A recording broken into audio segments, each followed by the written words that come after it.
This is an exclusive excerpt from the Stuph File Program with Peter Anthony Holder. Writer Michael Libling has written his second novel.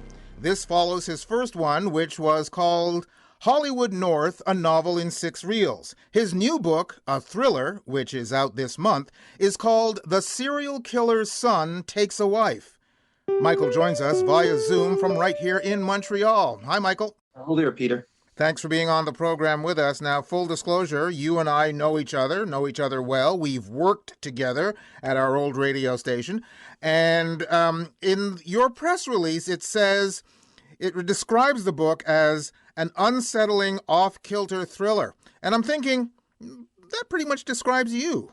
Thank you so much. Yeah, that's probably right. With a dash of humor thrown in. It is an off-kilter and offbeat kind of book because I don't like writing, if I can avoid it, what's been done 1,000 times before. I don't want a reader to pick it up and look at it, oh, I know where this is going. So the book is a blend. As a friend of mine, a writer friend said, it's Thomas Harris meets the Coen brothers. He went on to say it's both terrifying and hilarious. So that pretty much sums it up. Now, I know your personality, and I know how quirky you can be, so I got to talk about the title right off the bat. It can mean one of two things. The serial killer's son takes a wife, meaning he gets married, or he literally takes a wife. Which one is it? We really have to tell you? Let's say it's he really takes a wife. I mean, not in a, how do I say this? You know, I think it's the first one makes more sense, what you said. Okay. Yeah. I just don't want to give too much away because it's a sensitive issue. When you read it, I really hope most readers will agree, and the early feedback I've got tends to be in line with this kind of thinking. It's not like any serial killer novel you've read before. It really goes behind the scenes. So when I say he takes a wife, you've got to imagine what it's like to be the offspring of somebody who's murdered multiple people. In this case, it's 27, an alleged 27 murders. So how do you live with yourself after that? And you were just a kid when it all happened. How do you tell if you fall in love, how do you tell the woman you love your dad was a serial killer? And how would she react? So it basically goes from there. And so the title, as you suggested, it's not entirely clear, but as you get into it, it will become very clear. And I think both instances that you cited in regards to the title are valid when you read the book. How long was this story percolating in your brain before you managed to get it out of your head onto the computer screen and onto the page? Oh, only about 12 minutes. No, that's a lie. The actual first draft of this novel goes back to 1998, believe it or not. It was about, I'd say, almost twice the length it is now. Now it's just an average size novel. Back then, it was really an epic. I had an agent at the time who hated it, absolutely hated the book. It never went anywhere. It sat on a shelf year after year, but the core idea continued to percolate in my mind, as you said. And I went back to it 2 or 3 times, and I ended up rewriting it in 2020, shortened it considerably, and the shortened version sold almost immediately. And that's the version readers will get now. The original title was Corey's Killer. Corey is the name of the wife, and when you read the book, it has a nice double meaning as well, and you'll just have to see. But we went with The Serial Killer's Son Takes a Wife, because we felt it had another kind of double meaning. And at the same time, there's a suggested level of humor, which the previous title did not have. When you first started writing this, did you anticipate that it would be filled with humor, or would it be a strict thriller? And how did you decide between the two as to how much was not enough or too much? Oh, boy. It's not something conscious. It's a matter of voice. And when you get the right voice for your protagonist, or if you're telling it in the third person for the storyteller, however you're going to tell it, once you arrive at that voice and you've nailed it, everything follows. So any humor that might come out of it flows naturally. So I'm not consciously there, so, I'm going to make this funny. It's just the voice doing it. And you've heard many writers say that when you start writing, the characters tend to take over. And that really is true. And certainly in my case, where I don't write with an outline, I'm a pantser, as they call it. I sit down with the core idea. I start writing that. I get that opening sentence, that opening paragraph down. So that for me is letter A of this alphabet, which turns into a novel. And my only goal at that point is to get to point B, the next part of the story. And as I'm writing, it will pop into my brain what's going to be happening. And at some point along the way, I'll suddenly know what my ending is. Occasionally, I'll have an idea what the ending will be at the outset, but that's very rare. And in this case, I was probably about a third of the way through and I knew what the ending was. And I sat down and I wrote it immediately. I don't think I can write anything that doesn't have a certain level of humor. Years ago, probably going back to my 20s, when I was desperate to sell anything, and I probably shouldn't be talking about this, but I decided I'd write a porn novel. So I wrote this novel faster than anything I've ever written before or since. I wrote this novel in 3 weeks. It was 66,000 words, and I sent it off to a couple of big publishers at the time that were big in terms of pornography. And I just wanted a quick buck. I figured I could make, what, $500 from this? And for me back then, that would have been decent money. Well, they both rejected it, and I received the rejections, and they were both really nice rejections in that they enjoyed the story and they loved everything about it, except I made the mistake of bringing humor into the story. Because as they told me at the time, our readers don't want humor. They just want the main character going from bedroom to bedroom, sex scene to sex scene. So that was my first and last foray into pornography. And since then, I've tried to write some legitimately decent stories.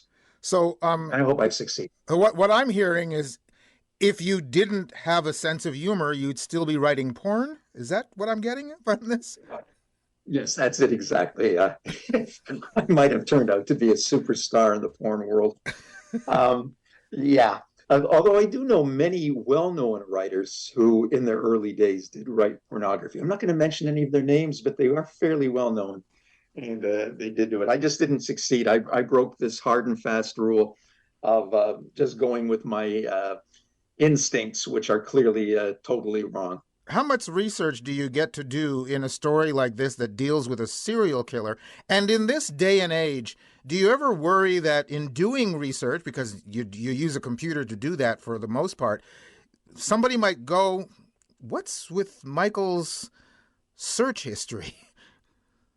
Oh, yeah, all the time, even with my wife. I mean, geez, there's some pretty dark elements I've had to research, whether it's poisons or the mindset of serial killers, whatever it is, the record for serial killing, anything. I mean, it's all there.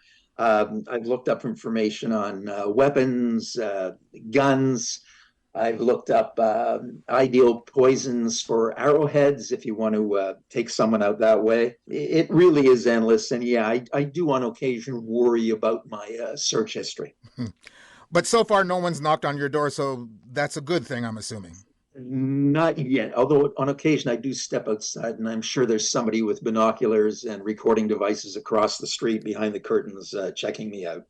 And after this novel, yeah, definitely. Now that you have your second novel out, what's more satisfying to you when it's all said and done? And is it when you hand the book in to the publisher and the certain relief in that you've finished it? Or is it when the book is handed back to you in the finished product?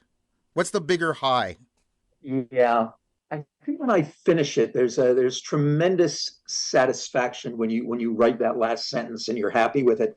When you've completed that final draft, I mean, you've got that first draft, and then I keep going through it and through it again. I tend to change things as I go along, and I'm continually hoping to improve the manuscript.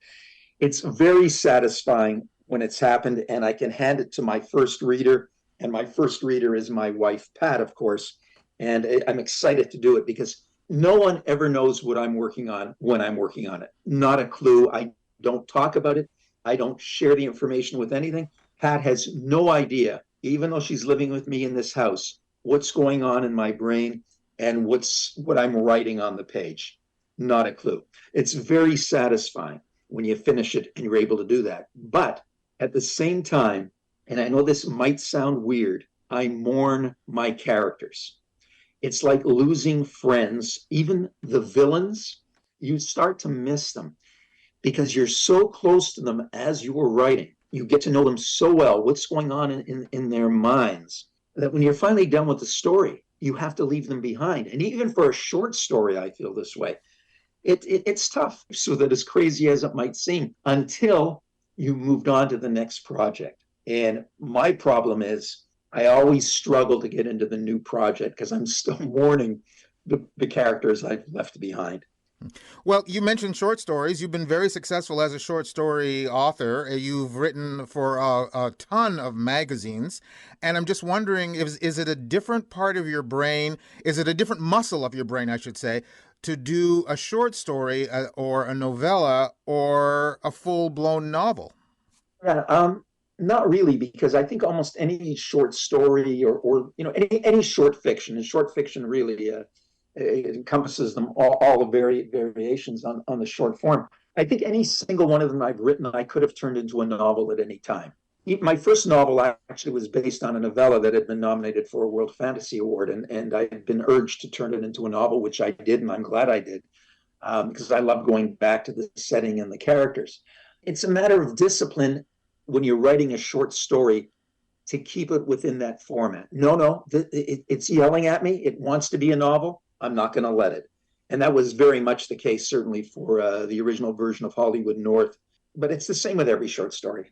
It's yelling at me, well, you can do this, you can do that.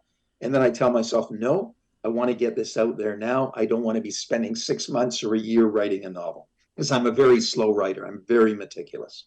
I don't think I answered your previous question. What's the most satisfying moment? Yeah. The most satisfying moment, yes, it's nice when you finished it. That's very satisfying. It's wonderful when your wife tells you she loves it. But it's when your agent calls you up and says, oh, the book has sold to so-and-so. That is really exciting. After that, I'm not sure.